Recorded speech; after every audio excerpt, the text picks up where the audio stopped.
Welcome back. So today we are going to do a quick chat on some planar sets, some things that are upcoming, some things that are going on. But I just kind of collected a bunch of things that I wanted to talk about quickly. So we'll kind of go through those real quickly.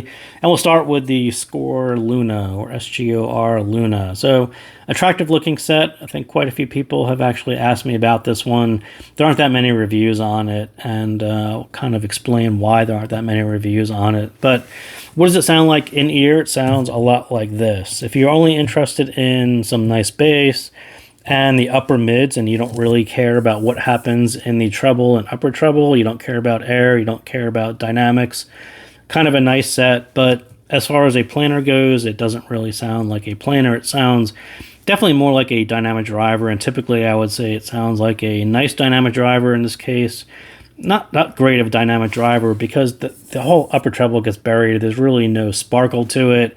It sounds quite flat. So yeah, I'm not going to spend time taking notes and reviewing the Luna.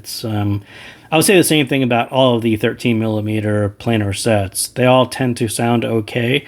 This one sounds okay, but none of them are good. And that's kind of exactly what I feel like here. If you want a 13 millimeter set, it's this one. This one is KZ's PRX. Otherwise, go get one of the 14 millimeter sets if you tend to not like the KZ brand. But their 13 millimeter is basically designed to mimic the nicer 14 millimeter planar driver, so it sounds just like them, just happens to be 13 millimeter. All the other 13 millimeters tend to sound odd, just like the Luna does. So next we are going to talk about the Timeless 2, which is this guy, and people seem to be fascinated with the waffle pattern or the pyramids or however you want to call it. But yeah, cool. I mean, it's a cool shell. It's got a really nice design to it. I think generally at first glance, I would say, did they give you a little bit more sub bass that's closer to AE? I think they actually did that. At least mine measures in that way, and I think that will be a change that people had wanted. So I think that's why they probably did that. Did they change the upper treble so it's a lot smoother, a little bit more refined, kind of what you're expecting in 2024 or 2025? I think they kind of nailed that as well. Really smooth this out so it sounds a lot smoother. You had that less of that rawness to it that the original had. And the original was cool. It was kind of the first planar that was kind of mass market popular. It did have a lot of resolution. It did have kind of a little bit of harshness to it, a raw edge to it, and all of that has essentially been smoothed out. And then you tick this up a little bit like AE, and then that kind of smooths everything out a little bit more. But yeah, I think both ends, I think that's exactly what people were expecting to have happen. What I didn't expect to have happen was right here. So when you look at the difference between the two nozzles that you're getting with Timeless 2 or the 4 nozzles, the main difference between the two sets of nozzles is essentially where the ear gain is, how it rises, where the first peak is actually located. And if you're really sensitive to this set is going to be very, very cool for you, and it's very unique to hear a single set that has a peak that's essentially before 2 and a little bit after 2.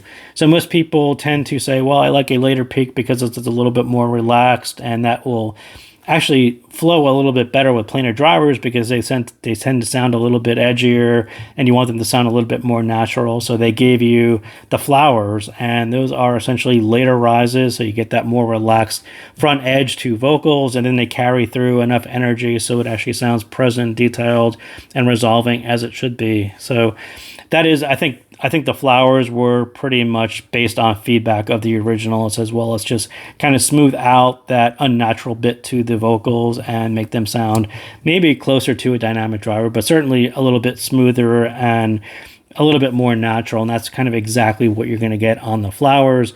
And then to have the choice of the bullets, and the bullets I actually like the bullets a little bit more. I like this front end edge on planar drivers. I like to hear very resolving vocals, that you're really getting all the nuance to the vocal. That's exactly where you're going to get on the flower, or the bullets, I mean, is just a little bit more forward, not quite as much energy, but definitely a little bit more energy up here. So you hear a fuller style vocal right there, and then they drop this off so it doesn't become overwhelming, and you have that separation from the front end of the vocal through the instrument. So you have that layering and separation, exactly what you want to hear on a planar driver. So again, I'll say this little bit, the two styles that you're getting on the two different nozzles, the 4 different nozzles, I mean, very much I don't know if it's unique. I'm not sure I've heard a set that actually really did two different style upper mids like that, and to hear it on the same set on a very resolving driver, I think that is very unique. And I wish that 7Hertz had actually really spoke about this or talked more about it or marketed it in that way, because I do think it is unique and it is a little bit special about Timeless 2, more so than Timeless 2 is the successor to Timeless 1. I think what's actually special about this set is really being able to hear these two different styles on a really nice driver, and yeah, very cool. So we'll see. I will review this one later, but that's probably what I'm going to concentrate on more so than how it is an upgrade or different than the original one. So next we have one that wasn't quite released. It was seemed to be half released, but this is the SGOR ET142. So you can kind of see it's a planar plus a PZT.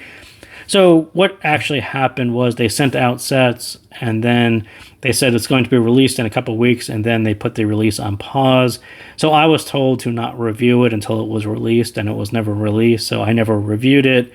And I understood kind of exactly why. My feedback to them before it was released was exactly why they paused it, and I sort of agreed with what other people had said about it. And you can kind of see the original gold and the blue nozzles are right here in the gold. It is a kind of a bright, analytical, more technical style set that is going to be appealing to certain people, really not as general appealing as maybe I had wanted, and that was my feedback to them, was the two nozzles were too close and they're essentially a little bit too bright for most people.